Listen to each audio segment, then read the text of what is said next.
Hello friends, मैं हूं पंकज और आज के इस वीडियो में आपका स्वागत करता हूं। अगर आपसे कोई ये पूछे इंडिया का सबसे बड़ा एयरपोर्ट ऑपरेटर कौन है तो आप क्या जवाब देंगे? जवाब है गौतम अदानी जी, जिन्हें एयरपोर्ट चलाने का कोई एक्सपीरियंस तो नहीं है, पर पिछले 4 सालों में 6 एयरपोर्ट्स को ऑपरेट कर रहे हैं और इसके लिए गवर्नमेंट को सालों से चली आ रही अपनी एयरपोर्ट पॉलिसीज को भी चेंज करना पड़ा। और जब इनसे पॉलिसी चेंज करने का रीजन पूछा गया तो जवाब पहले से ही तैयार थे, या ये समझ लीजिए वेट किया जा रहा था कि कब अदानी जी इन एयरपोर्ट्स को ऑपरेट करेंगे और तभी इन पॉलिसीज को चेंज किया जाएगा। और अदानी जी एयरपोर्ट से पैसा कैसे कमाते हैं, इसके लिए मैंने वीडियो बनाया हुआ है, नीचे डिस्क्रिप्शन बॉक्स में मैंने उसका लिंक दिया है। बहुत ही इंटरेस्टिंग वीडियो है, उसको आप जरूर देखिएगा। इससे आपको पता लगेगा जब आप एयरपोर्ट पर जाएंगे, एयरपोर्ट पर जाने का पैसा आप पहले ही पे कर चुके होते हैं और क्यों एयरपोर्ट पर 20 रुपए का पानी 150 रुपए में मिलता है, ये सब जानिएगा इस वीडियो में।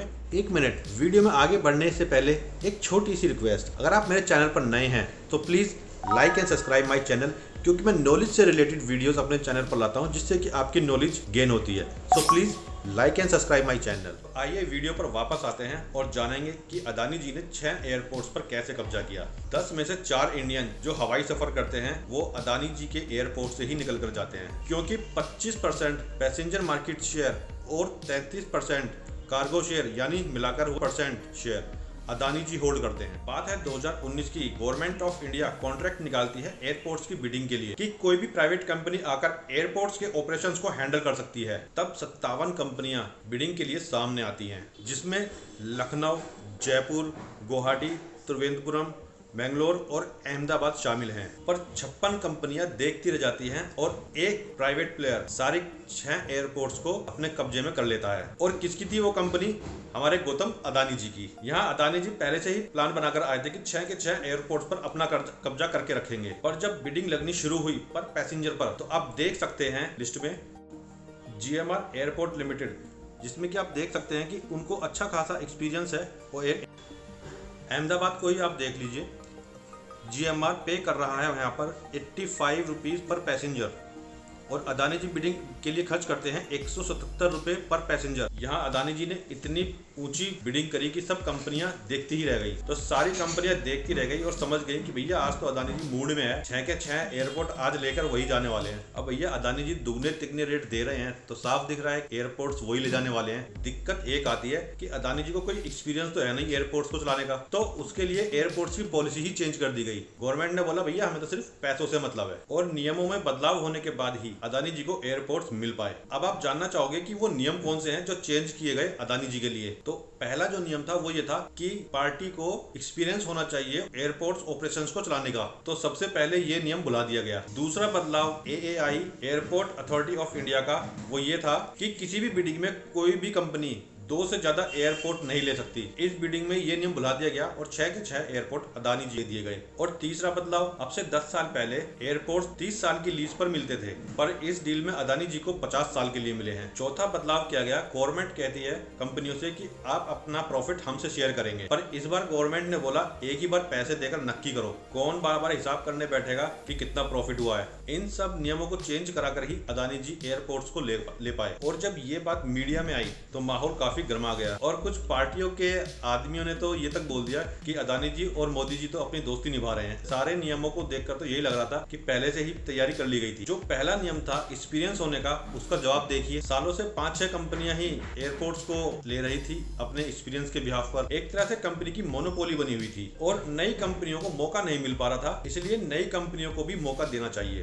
दूसरा बदलाव था 2 एयरपोर्ट लेने का, तो इसका जवाब था कि पहले 9 एयरपोर्ट हुआ करते थे इंडिया में, तो इसलिए कोई भी कंपनी 2 से ज्यादा एयरपोर्ट नहीं ले सकती थी। पर अब इंडिया में एयरपोर्ट्स की संख्या 107 हो चुकी है, जो जितने चाहे उतने एयरपोर्ट्स ले सकता है। अब तीसरा सवाल, 30 साल की लीज पर देते थे, इस पर 50 साल क्यों? तो इसका जवाब था 30 साल जो है वो केवल मेट्रो सिटीज के लिए है, क्योंकि यहाँ से कंपनियां जल्दी रेवेन्यू जनरेट कर लेती हैं। इस बार जो 6 एयरपोर्ट हैं वो छोटे एयरपोर्ट्स हैं, क्योंकि यहाँ से कंपनी को रेवेन्यू जनरेट करने में बहुत ज्यादा टाइम लग जाता है, इसलिए 50 साल लीज पर दिया गया है। फिर चौथा सवाल आता है कि प्रॉफिट फिक्स क्यों किया गया? तो इसका जवाब था कंपनियां ऑडिट के टाइम पर कम प्रॉफिट दिखाती थी, तो इस बार फिक्स कर दिया गया एक बार पैसा दो और ऑडिट से मुक्ति पाओ। अब यहाँ तक तो सब कुछ ठीक चल रहा है। अदानी जी ने सोचा कि असली मजा तो मुंबई एयरपोर्ट को ऑपरेट करने में है, कैसे भी करके मुंबई एयरपोर्ट और हथियाना है। तो सबसे पहले अदानी जी ने मार्केट में चेक किया कि चल क्या रहा है। अदानी जी ने देखा कि मुंबई एयरपोर्ट की हिस्सेदारी 4 शेयरों में बटी हुई है,